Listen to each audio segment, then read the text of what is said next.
সরস্বতী পুজো হিন্দু ধর্মাবলম্বীদের একটি অন্যতম প্রচলিত পূজা। সরস্বতী দেবীকে বিদ্যা বা শিক্ষা, সঙ্গীত ও শিল্পকলার দেবী ও আশীর্বাদ দাত্রী বলে মনে করা হয়। বাংলা মাঘ মাসের শ্রী পঞ্চমী তিথিতে এই পূজা অনুষ্ঠিত হয়। শিক্ষা, সঙ্গীত ও শিল্পকলার সফলতার আশায় বা আশীর্বাদ প্রাপ্তির জন্য শিক্ষার্থীরা দেবীর পূজা করে থাকেন। তাই মা সরস্বতীকে আশীর্বাদ দাত্রী মনে করা হয়। পুরাণ অনুযায়ী দেবী সরস্বতী ব্রহ্মের মুখ থেকে সৃষ্টি হয়েছিলেন। দেবীর সকল সৌন্দর্য ও দীপ্তির উৎস মূলত ব্রহ্মা। পূজার জন্য দেবী সরস্বতীর প্রতিমা শ্বেত বস্ত্র পরিধান করেন, যা পবিত্রতার নিদর্শন বা পবিত্রতার প্রতীক। আজকে আমি আমার ভিডিওতে আপনাদের সাথে শেয়ার করব আপনারা বাড়িতেই কিভাবে খুব সহজে পুরোহিত ছাড়া নিজেই সরস্বতী পুজো করতে পারেন। সবার প্রথমে শুদ্ধ বস্ত্রের ঠাকুর ঘরে এসে হাতে একটুখানি গঙ্গা জল নিয়ে নমো বিষ্ণু নমো বিষ্ণু নমো বিষ্ণু বলে 3 বার মাথায় এবং 3 বার মুখে দিয়ে নিজেকে আচমন করে নিতে হবে। আমি আপনাদের প্রথমেই দেখালাম হলুদ রঙের একটি আসনের উপর আমি মা সরস্বতীকে বসিয়েছি। এবার আমি স্নানাভিষেকের জন্য জলটি তৈরি করে নিচ্ছি। একটুখানি জলের মধ্যে একটু হলুদ এবং একটুখানি অগুরু মিশিয়ে নিয়েছি এবং এই জলটি একটি পরিষ্কার কাপড়ের মধ্যে নিয়ে আমি মায়ের স্নানাভিষেক করিয়ে নেব। যেহেতু আমার মাটির মূর্তি, তাই খুব সাবধানে আমি করছি যেন কালার না উঠে যায়, কোনো জায়গায় না নষ্ট হয়। তার জন্য আপনাদের যদি অন্য ধাতব মূর্তি থাকে সেক্ষেত্রেও আপনারা পঞ্চামৃত দিয়ে কিন্তু স্নান করাতে পারেন। এরপর আমি একটি হলুদের টিকা দিয়ে দিচ্ছি মা সরস্বতীকে। জয় মা সরস্বতী জয়। এরপর আমি সিঁদুরের টিকা দিচ্ছি মাকে। তারপরে আমি একটি ওড়না পরিয়ে দিলাম এবং তার সাথে মাকে আমি একটি মালা পরিয়ে সুন্দর করে সাজিয়ে দিলাম। মায়ের পাশে আমি আমার ছেলের যে স্কুলের বই আছে সেগুলি রেখেছি, আপনারা আপনাদের মতো রাখবেন। আর একটি দোয়াত রেখেছি। আপনার বাড়িতে যে কজন বিদ্যার্থী রয়েছেন, যে কজন পড়াশুনো করছেন, তাদের প্রত্যেকের জন্য একটি করে দোয়াত এইরকম দেবেন। তার সাথে একটি নলখাগড়ার কলম এবং একটি কুল। ভেতরে আপনারা আলতা দিতে পারেন অথবা কাঁচা দুধও দিতে পারেন। বলা হয় মায়ের পাশে একটি ময়ূরের পেখম রাখতে হয়, তাই আমি সেটি রেখে দিলাম। এবার আমি যেহেতু মাকে আসনে বসিয়েছি, একটি ঘিয়ের প্রদীপ জেলে মাকে একটু আরতি করে নিলাম। এই দিন আপনারা অবশ্যই একটি ঘিয়ের প্রদীপ প্রজ্বলন করবেন। এরপর প্রদীপের পর আমি একটু ধূপ জ্বালিয়ে মাকে আবার একটু ধূপ দিয়ে আরতি করে নিচ্ছি। এরপর আমি ঘরটি সাজিয়ে নেব। আমি এই ক্লিপটি অন্য একটি আমার ভিডিও থেকে নিয়েছি। আমি আমার এই ভিডিওর ক্লিপটি শ্যুট করিনি, তো একইভাবে আপনারা ঘরটি যেহেতু প্রস্তুত করবেন, তাই আমি এই ক্লিপটি থেকে আপনাদের দেখিয়ে দিচ্ছি। ঘটে একটি স্বস্তিক চিহ্ন এঁকে নেবেন, পুত্তলিকা চিহ্ন সিঁদুর দিয়ে এঁকে নেওয়ার পরে ঘরটিকে জল দ্বারা পূর্ণ করতে হবে।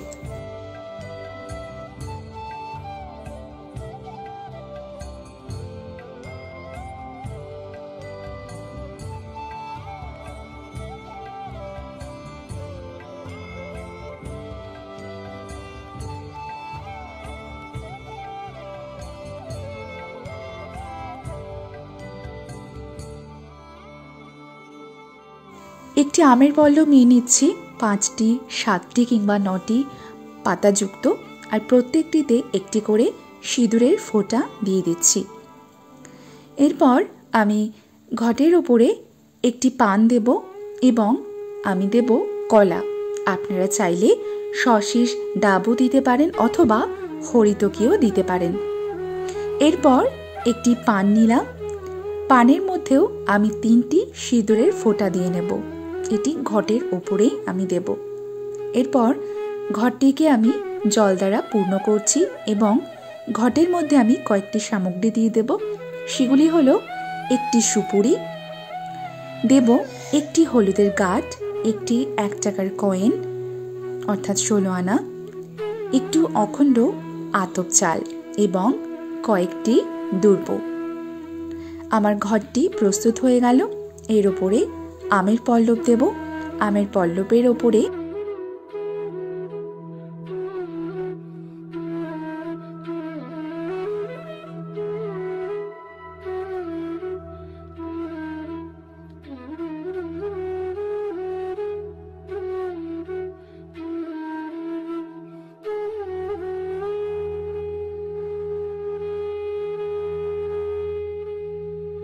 ঘরটি যেখানে বসাবো সেখানে আমি একটু আলপনা দিয়ে নিয়েছি আর একটুখানি গঙ্গা মাটি দিলাম। আপনারা যে কোনো পরিষ্কার জায়গার মাটি অথবা তুলসী তলার মাটিও দিতে পারেন। এর উপর সিঁদুরের ফোঁটা দিয়ে নিচ্ছি। সিঁদুরের ফোঁটা দেওয়ার পর আমি পঞ্চশস্য দিয়ে দিচ্ছি। আপনাদের কাছে যদি পঞ্চগুড়ি থাকে সেটিও আপনারা দিতে পারেন। আর দিয়ে দিলাম দুর্ব। এবার উলুধ্বনি দিয়ে আমি মায়ের সামনে ঘরটি স্থাপন করলাম এবং হাত জোড় করে মাকে প্রণাম জানালাম, আমার পুজো গ্রহণের জন্য অনুরোধ জানালাম। এরপর ঘটের উপর আমি একটি চেলি দিয়ে দেব এবং একটি চাঁদমালা দিয়ে ঘরটিকে সাজিয়ে দেব। তার উপরে দিয়ে দেব একটি পৈতে এবং ঘটের উপর দেব একটি মালা। আমার ঘট বসানো হয়ে গেছে। এরপর আমি মায়ের চরণ যুগল একটু ধুয়ে দেব। একটুখানি জল নিয়ে আমি ঘটের পাশে জলটি দিয়ে মায়ের চরণ যুগল ধুয়ে দেব।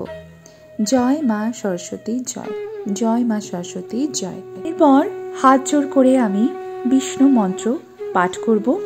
ওম ব্রাহ্মণ দেবায় গো ব্রাহ্মণ হিতায় চ জগদ্ধিতায় কৃষ্ণায় গোবিন্দায় নমো নমঃ। ওম কৃষ্ণায় বাসুদেবায় হরয়ে পরমাত্মনে প্রণত ক্লেশনাশায় গোবিন্দায় নমো নমঃ। হে কৃষ্ণ করুণা সিন্ধু দীনবন্ধু জগৎপতে গোপেশ গোপিকা কান্ত রাধাকান্ত নমস্তুতে। এরপর হাতে ফুল এবং দুর্ব নিয়ে আমি গণেশ মন্ত্র পাঠ করব। ওম একদম্ভং মহাকায়ং লম্বোদর গজাননং বিঘ্ন নাশকরং দেবং হেরং প্রাণমাম্যহম। ওম সিদ্ধিদাত্রী গণেশায় সর্ববিঘ্ন প্রশান্তয়ে লেখকায় নমস্তভ্যং দেবাগ্র যজ্ঞ ভাগিনে। ওম গং গণেশায় নমঃ।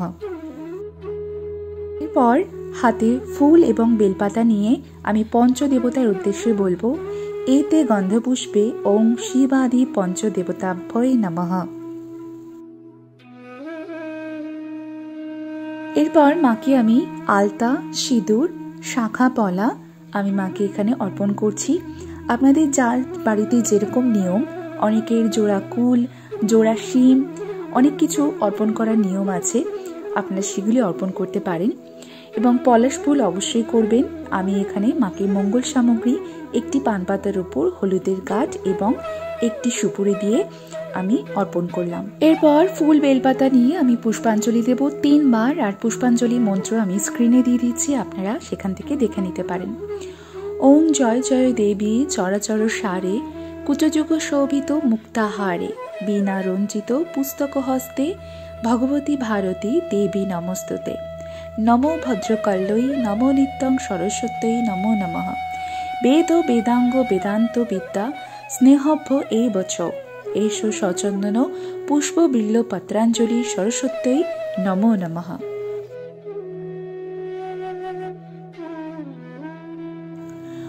আবারও আমি পুষ্পাঞ্জলি দেব হাতে ফুল এবং বেলপাতা নিয়ে। ওম জয় জয় দেবী চরাচর সারে কুচযুগ শোভিত মুক্তাহারে বীণা রঞ্জিত পুস্তক হস্তে ভগবতী ভারতী দেবী নমস্তুতে। নমো ভদ্রকল্লৈ নমো নিত্যং সরস্বত্যৈ নমো নমঃ।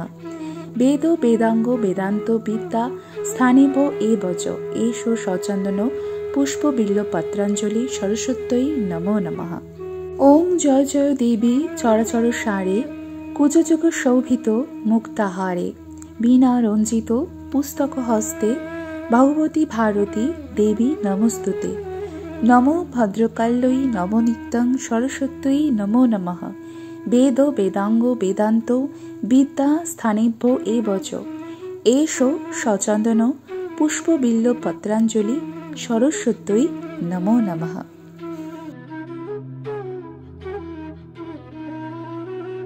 एरपर आमी सरस्वती देवी बाहनके एकटी फुल निवेदन करलाम। एकटी चाँदमाला आमी माके परिये दिচ্ছি। বই এবং দোয়াতে আমি ফুল এবং বেলপাতা নিবেদন করলাম। এরপর মাকে ভোগ নিবেদন করব। তার জন্য আমি একটু ফুলের আসন দিয়ে নিচ্ছি, যেখানে আমি মায়ের ভোগটি নিবেদন করব। প্রথমে আমি মাকে একটি পঞ্চদেবতার উদ্দেশ্যে নৈবেদ্য নিবেদন করছি। এরপর মাকে আমি মিষ্টান্ন ভোগ নিবেদন করছি। আপনারা সাদা কিংবা হলুদ মিষ্টি মাকে নিবেদন করার চেষ্টা করবেন। আর আমি এখানে কিছু ফল বানিয়ে মাকে দিচ্ছি, নিবেদন করছি, এবং কিছু গোটা ফল, 5 রকমের গোটা ফল আমি মাকে নিবেদন করছি।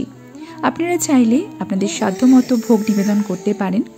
খিচুড়ি, তরকারি কিংবা লুচি, সুজি, অনেকেই অনেক রকম অনেক কিছু করে থাকেন। তো আপনারা চাইলে সেগুলি মাকে ভোগ হিসেবে অবশ্যই নিবেদন করতে পারেন। এরপর মাকে আমি পানীয়তে জল নিবেদন করলাম। আমার পুষ্পাঞ্জলি হয়ে গেছে, আমার মাকে ভোগ নিবেদন করাও হয়ে গেছে। এইবার আমি আরতি করে নেব। আরতির জন্য আমি সবকিছু সাজিয়ে নিয়েছি।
প্রণাম মন্ত্র আমি পাঠ করব।